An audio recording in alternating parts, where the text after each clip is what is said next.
మన Chiranjeevi vascular and multi speciality hospital దేశంలోనే best vascular and endovascular facilities and all multi speciality care.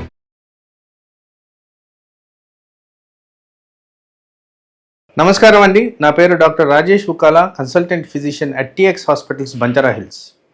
అయితే ఈ మధ్యకాలంలో వెలుగులోకి వచ్చింది కోవిడ్ కేసెస్ రైజ్ అవుతున్నాయి. పర్టికులర్గా మన పొరుగు రాష్ట్రం ఆంధ్రప్రదేశ్లో చాలా ఎక్కువగా ఈ కేసులు నమోదైనట్టు తెలుస్తుంది. కొన్ని మరణాలు కూడా సంభవించినట్టు తెలుస్తుంది.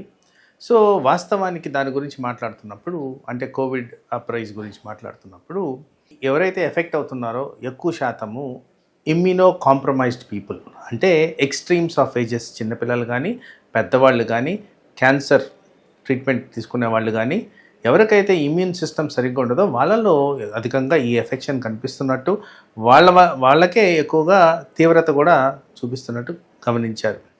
అలాగే మనందరికీ తెలిసింది ఈ కోవిడ్లో చాలా వేరియంట్స్ వచ్చున్నాయి. దీంట్లో కరెంట్గా ఒమిక్రాన్ వేరియంట్ సర్క్యులేట్ అవుతున్నట్టు గమనించాం. అయితే ఈ వీడియో చేయడానికి ముఖ్య కారణం ఏంటంటే అవేర్నెస్ మళ్ళీ మనం గుర్తు చేసుకోవడానికి. మనందరికీ తెలిసిన విషయమే, కోవిడ్ని మనం ఈజీగా ప్రివెంట్ చేసుకోవచ్చు, అదుపులో ఉంచవచ్చు. సో ఒకవేళ మనము కోవిడ్ ఎక్స్పోజర్ కానీ జరిగి అలాంటి సిమ్టమ్స్ కానీ కనిపిస్తుంటే వెంటనే మనం చేయాల్సింది సెల్ఫ్ ఐసోలేషన్. ఇది మనందరికీ తెలిసిన అంశమే. 2-3 సంవత్సరాల క్రితం ఇవన్నీ చేశాం కాబట్టి ఒకసారి గుర్తు చేస్తున్నా అంతే. అయితే వ్యాక్సినేషన్ అనేది కూడా చాలా ఇంపార్టెంట్. ఆల్మోస్ట్ అన్ని గవర్నమెంట్ ఏరియాస్లో మనకి ఈ వ్యాక్సినేషన్ లబ్ధి పొందుద్ది. సో అవసరమైన వాళ్ళు అక్కడ ఎక్స్పర్ట్ని కలిసి వ్యాక్సినేషన్ అవసరమా లేదా, ఈ ఆటో యాంటీబాడీస్ ఉన్నాయా లేవా అనేది చెక్ చేసుకొని వ్యాక్సినేషన్ తీసుకోవడం అనేది ముఖ్యం. తర్వాత ఎవరైతే రిస్క్ ఉన్నారో, రిస్క్ అనగా ఏంటి, మన దేశంలో ఎక్కువగా డయాబెటీస్ ఉన్న వాళ్ళు, ఎక్కువగా క్యాన్సర్ పేషెంట్స్, అనీమియా, అలాగే ఎవరికైతే రోగనిరోధక శక్తి తక్కువ ఉంటుందో వీళ్ళందరూ కూడా మనం ఆలోచించాల్సింది ఏంటంటే ఈజీగా మనకి కోవిడ్ స్ప్రెడ్ అయ్యేదానికి ఛాన్స్ ఉంది. సో అనవసరంగా జర్నీ చేయొద్దు, అనవసరంగా ఇన్ఫెక్టివ్ ఏరియాస్కి వెళ్ళొద్దు, హ్యాండ్ శానిటైజేషన్ పాటించండి, సోషల్ ఐసోలేషన్ పాటించండి. మన బాడీలో మనం ఇమ్యూనిటీని ఎలా పెంచుకోగలుగుతామని నేను చాలాసార్లు వీడియోస్లో చెప్పాను. మన లైఫ్ స్టైల్ ప్రాపర్గా మెయింటైన్ చేయండి.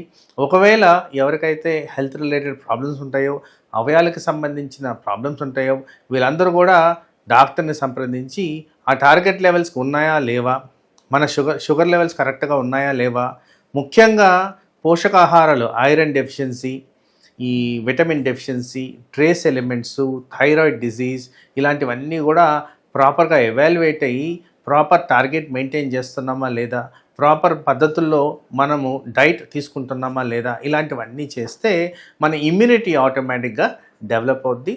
అలాగే అవసరమైన చోట బూస్టర్ డోసెస్ ఆఫ్ ఈ విటమిన్స్ తీసుకోవడం, దాని ద్వారా ముఖ్యంగా మనకి ప్రొటెక్షన్ అనేది చేరుతుందని తెలిసింది. అలాగే వైటమిన్ డి చాలా ఇంపార్టెంట్ రోల్, పర్టికులర్గా కోవిడ్ ఇన్ఫెక్షన్స్లో.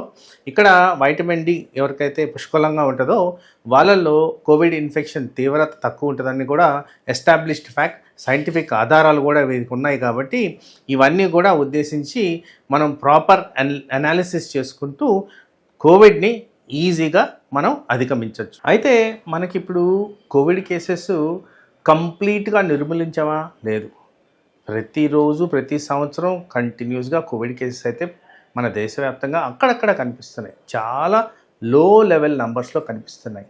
అయితే ఈ మధ్య కాలంలో, అంటే లాస్ట్ మంత్ నుంచి కాస్త ఈ కేసెస్ పెరగడం గమనించాం. మోస్ట్ లైక్లీ వాతావరణంలో వచ్చిన చేంజెస్ కారణంగా ఈ స్పైక్ వచ్చిందా, లేదు మ్యుటేషన్స్, అంటే ఈ కోవిడ్ వైరస్ మారుతూ వస్తుంది. మనందరికీ తెలిసిన విషయమే, చాలా వేరియంట్స్ గురించి మాట్లాడాం. ఈ వేరియంట్ కారణంగా ఈ ఇన్ఫెక్షన్ లెవెల్స్ పెరుగుతున్నాయా, ఇవన్నీ కూడా ఆల్రెడీ అనాలిసిస్లో ఉన్నది. కానీ మనందరికీ తెలిసింది దీన్ని ఈజీగా ప్రివెంట్ చేయొచ్చు. వన్ వే ఆఫ్ ప్రివెన్షన్ ఏంటి, ఒకటి మనం ఆల్రెడీ వ్యాక్సినేషన్ అనుకున్నాం, రెండోది ఏంటి హ్యాండ్ శానిటైజేషన్. ఈ హ్యాండ్ శానిటైజేషను ఒక శ్రద్ధగా మనం ఎక్కడన్నా వెళ్ళొచ్చాము, ప్రాబ్లం ఉన్న ఏరియా, అంటే ఇన్ఫెక్షన్ ఉన్న ఏరియాకి వెళ్ళొచ్చాము, వెంటనే శుభ్రపరచుకోవడం సోప్తో కానీ శానిటైజర్తో కానీ. సో ఈ శుభ్రపరిచే విధానం మనందరికీ తెలిసిందే. అది అట్లీస్ట్ ఒక 2 minutes వాష్ చేసే విధంగా మీరు గమనించుకోండి. హ్యాండ్ని ప్రాపర్గా వాష్ చేయండి. అనవసరంగా ఫేస్ తాకొద్దు. ఫేస్ మాస్క్ ధరించండి. ఇలాంటివన్నీ ప్రివెంట్ చేస్తే ఈవెన్ ఏ వేరియంట్ వచ్చినా కానీ మనకి ఈ కోవిడ్ సోకకుండా మనం చేసుకోవచ్చు. తర్వాత ఇంకొక ముఖ్యమైన విషయం ఏంటంటే, ఎక్కడైతే మనం ఎక్స్పోజ్ అవ్వాల్సిన పరిస్థితి వస్తుందో అక్కడ ఆబ్వియస్గా మనం చేయాల్సింది ఏంటంటే సోషల్ డిస్టెన్సింగ్, అంటే ఆ 6 feet డిస్టెన్స్ మెయింటైన్ చేయాల్సిన అవసరం ఉంది. అంటే public places, public gatherings, functions ఎక్కడైనా వెళ్ళినప్పుడు ఆ డిస్టెన్స్ మెయింటైన్ చేయడం, అలాగే ఎవరైనా దగ్గుతున్న తుమ్ముతున్న మన పరిసరాల్లో వాళ్ళని గమనించుకొని కాస్త దూరంగా ఉండడం, ఇలాంటివన్నీ చేస్తే మనం కోవిడ్ నుంచి ప్రివెంట్ చేసుకోవచ్చు. అలాగే గుర్తు చేయాల్సిన విషయం ఏంటంటే ఈ సీజన్లోనే ఫ్లూ కూడా వస్తుంది. ఫ్లూ కారణంగా మన ఇమ్యూనిటీ సిస్టమ్ డౌన్ అవుతుంది. వర్షాలు పడుతున్నాయి కాబట్టి అది కూడా గమనించుకోవాలి. ఎవరైతే అట్ రిస్క్ పాపులేషన్ ఉన్నారో వీళ్ళు వెంటనే వ్యాక్సిన్ వేసుకోవాలి. ఏది? Flu vaccine. అదే కాకుండా రిస్క్ పాపులేషన్లో కోవిడ్ యాంటీబాడీస్ చెక్ చేసుకోవాలి. అవసరమైన చోట యాంటీబాడీస్కి తగినట్టు ఈ బూస్టర్ వ్యాక్సిన్ అనేది కూడా తీసుకోవడం ముఖ్యం. ఇలాంటివన్నీ చేస్తే ఈవెన్ అట్ రిస్క్ పాపులేషన్ కూడా మనం ప్రివెంట్ చేసుకోవచ్చు. సో కోవిడ్ని ఈజీగా అధిగమించడానికి ఈ సూచనలు, సలహాలు మీరు పాటిస్తారని ఆశిస్తూ కోవిడ్ని ఈజీగా ప్రివెంట్ చేసేదానికి మనందరం ముందుకెళ్దాం. నమస్తే.